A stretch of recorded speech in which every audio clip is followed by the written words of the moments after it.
مقام عزت مآب جناب پیر محمد محسن شاہ صاحب قریشی، آپ نے حکم فرمایا کہ 1-2 منٹ کے لیے والدین کی عظمت بیان کر دیں۔ سبحان اللہ۔ تو بھائی سب سے پہلی بات تو یہ ہے کہ والدین کی اس سے بڑھ کر شان کیا ہو سکتی ہے کہ جن کی شان اللہ نے قرآن میں بیان کی، اور صرف قرآن میں بیان نہیں کی بلکہ قرآن کے اندر بھی نماز کے ساتھ بیان کی کہ اللہ نے جہاں نماز کا ذکر کیا ہے بے شمار جگہ کے اوپر اللہ نے نماز کے ساتھ والدین کا ذکر فرمایا۔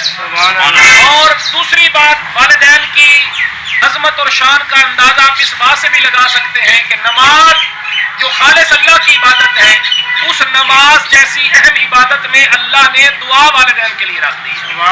ہر نمازی نماز پڑھتا ہے نا، دعا مانگتا ہے ربنا اغفر لی ولوالدی، کہ یا اللہ میری بھی بخشش فرما اور میرے والدین کی بھی بخشش فرما۔ اب قرآن میں بھی نماز کے ساتھ والدین کا ذکر، نماز کے اندر دعا والدین کے لیے۔ اب ایک حدیث سماعت فرما لیجئے، حضور نبی پاک کا دربار لگا ہوا ہے، حضور نبی کریم علیہ السلام جلوہ گر ہیں، ایک صحابی رسول کھڑے ہو گئے، حضرت عبداللہ ابن مسعود عرض کرتے ہیں یا رسول اللہ ای الاعمال احب الی اللہ، دنیا میں کون سا کام ہے جو اللہ کو سب سے زیادہ پسند ہو؟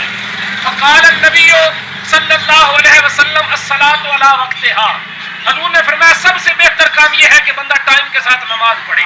صحابی نے عرض کیا ثم ای یا رسول اللہ، یا رسول اللہ نماز کے بعد کون سا کام ہے جو اللہ کو زیادہ پسند ہو؟ فقال النبی صلی اللہ علیہ وسلم البر بالوالدین، اپنے والدین کے ساتھ نیکی کرو۔ اب قرآن میں بھی نماز کے ساتھ والدین کا ذکر، نماز کے اندر دعا والدین کے لیے، اور پھر حدیث پاک کے اندر بھی نماز کے بعد والدین کا ذکر ہے۔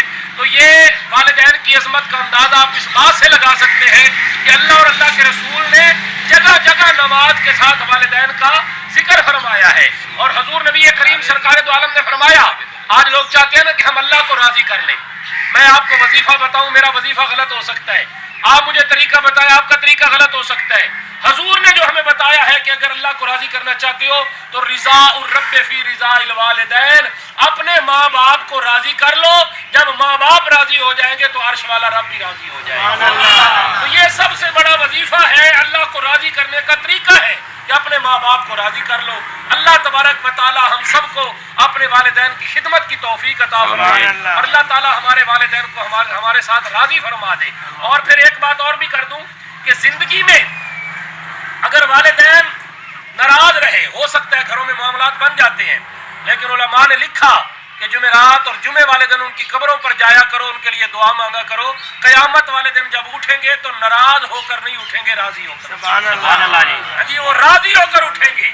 یہ مقام اور مرتبہ اللہ تبارک و تعالیٰ نے ہمیں عطا فرمایا ہے، عزت ہمیں دی ہے، یہ ہمیں ایک راستہ بتایا ہے کہ اس راستے کے اوپر چلو گے اللہ اور اللہ کا رسول راضی ہو۔ اور پھر دیکھیے آج امیر لوگ حج کرنے کے لیے جاتے ہیں نا، تو غریب لوگوں کے پاس تو پیسہ نہیں ہے، حج تو اسی کے اوپر فرض ہے جس کے پاس پیسہ ہے۔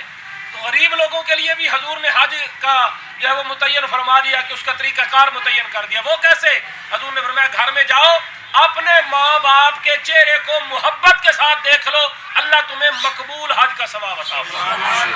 اور بھائی یہاں پیسوں کی بھی ضرورت نہیں ہے، یہاں تکلیف اور مشقت کی بھی نہیں ہے، آسان جاؤ گھر میں خاموشی کے ساتھ اپنے ماں باپ کے چہرے کو محبت کے ساتھ دیکھ لو۔ حضور نے فرما دیا کہ اللہ مقبول حج کا ثواب۔ اور پھر یہ نہیں کہ صرف ایک حج، 100 بار بھی دیکھو گے نا، 100 بار بھی ماں باپ کا چہرہ دیکھو گے، دن میں اللہ تعالیٰ تمہیں 100 حج کا ثواب عطا فرمائے۔